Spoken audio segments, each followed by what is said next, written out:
ಈಗ ನಮ್ದೇ ಆದಂತ ಒಂದು ಕಟ್ಟಡ ಇದ್ರೆ ಎಲ್ಲೋ ಬಾಡಿಗೆ ಚೌಲ್ಟ್ರಿಯಲ್ಲಿ ಕಾರ್ಯಕ್ರಮ ಮಾಡಕ್ಕೆ ಬದಲು ನಮ್ಮ ಸಣ್ಣ ಸಣ್ಣ ಕಾರ್ಯಕ್ರಮಗಳು, ಒಂದು ಮದುವೆಗಳು ಅಥವಾ ನಾಮಕರಣಗಳಿರ್ಬೋದು, ಎಂಗೇಜ್ಮೆಂಟ್ಸ್ ಇರ್ಬೋದು, ಅಥವಾ ಸಮಾಜದ ಸಂಘಟನೆಗೋಸ್ಕರವಾಗಿ ಏನು ತಾಲೂಕು ಸಂಘ ಎಲ್ಲ ಪದಾಧಿಕಾರಿಗಳು ಕೂತ್ಕೊಂಡು ನಮ್ಗೇನು ಬೇಕು ಬೇಡಗಳನ್ನ ಪಟ್ಟಿ ಮಾಡ್ಕೊಂಡು ಚರ್ಚೆ ಮಾಡಲಿಕ್ಕೆ ನಮ್ಮದೇ ನೆಲೆ ಬೇಕು.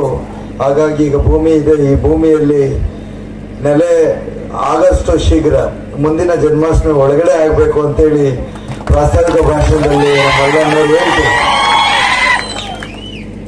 ಖಂಡಿತ ಇದುವರೆಗೂ ಈ ಭಾಗದಲ್ಲಿ ಅಂದ್ರೆ ನಮ್ಮೊಂದು 5 ಜಿಲ್ಲೆಗಳು ಏನು ನನ್ನ ವ್ಯಾಪ್ತಿಯಲ್ಲಿ ಬರ್ತದೆ, ಅದರಲ್ಲಿ ನಮಗಿದ್ದಂಥ ಮೊದಲ ಅವಕಾಶ ಅಂತ ಹೇಳಿದ್ರೆ ಹಿಂದೆ ಉಮಾಪತಿ ಅವರು MLA ಈ ಭಾಗದಲ್ಲಿ ಆಗಿದ್ದಿತ್ತು, ಚಿತ್ರದುರ್ಗ. ಅದಾದ್ಮೇಲೆ ಪೂರ್ಣಿಮವರಾದ್ರು, ಅದಾದ್ಮೇಲೆ ದಿಢೀರ್ ಅಂತ ಕಳ್ಕೊಂಡ್ವಿ, ನಾವೆಲ್ಲ ಅನಾಥರಾಗಿದ್ವಿ. ಅಂದ್ರೆ MLA ಅವರಾಗಿದ್ವಿ. MLC ಅವರಾಗಿ ಈ ಭಾಗದಲ್ಲೇ ಜಯಮ್ಮ ಬಾಲರಾಜ್ ಅವರಿದ್ರು. ಈಗ ಶಾಸಕರಾಗಿ ಒಬ್ಬರೇ ಇದ್ದಾರೆ, ಧೀರಜ್ ಮುನ್ರಾಜ್ ಅವರು. MLCಗಳಾಗಿ ನಾವಿಬ್ಬರಿದ್ದೀವಿ. ಒಬ್ರು ಸರ್ಕಾರದಿಂದ ನಾಮಿನೇಷನ್ ಆಗಿರುವಂತವರು ಸಮಾಜದ ರೆಪ್ರೆಸೆಂಟೇಟಿವ್ ಆಗಿ, ಮತ್ತೋರ್ವರು ನಾನು ನಿಮ್ಮೆಲ್ಲರ ಆಶೀರ್ವಾದದಿಂದ, ನಮ್ಮ ಶಾಸಕರ ಆಶೀರ್ವಾದದಿಂದ ಗೆದ್ದು ಬಂದಿದ್ದೇನೆ.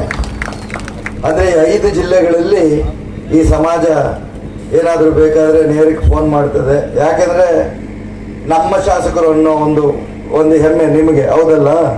ಹೌದು ತಾನೆ? ಫೋನ್ ಏನಕ್ಕೆ ಮಾಡ್ತೀರಾ? ಅಣ್ಣ ಈ ತೊಂದರೆ ಆಗಿದೆ ಅಂತ ಯಾಕೆ ಮಾಡ್ತೀರಾ ಅಂತ ಹೇಳಿದ್ರೆ, ನಮ್ಮ ಶಾಸಕರಿದ್ದಾರೆ, ನಮ್ಮ MLC ಇದ್ದಾರೆ, ನಾವು ಗೆಲ್ಸಿದೀವಿ ಅನ್ನೋದು ಇರುತ್ತೆ, ಹೌದು ತಾನೆ?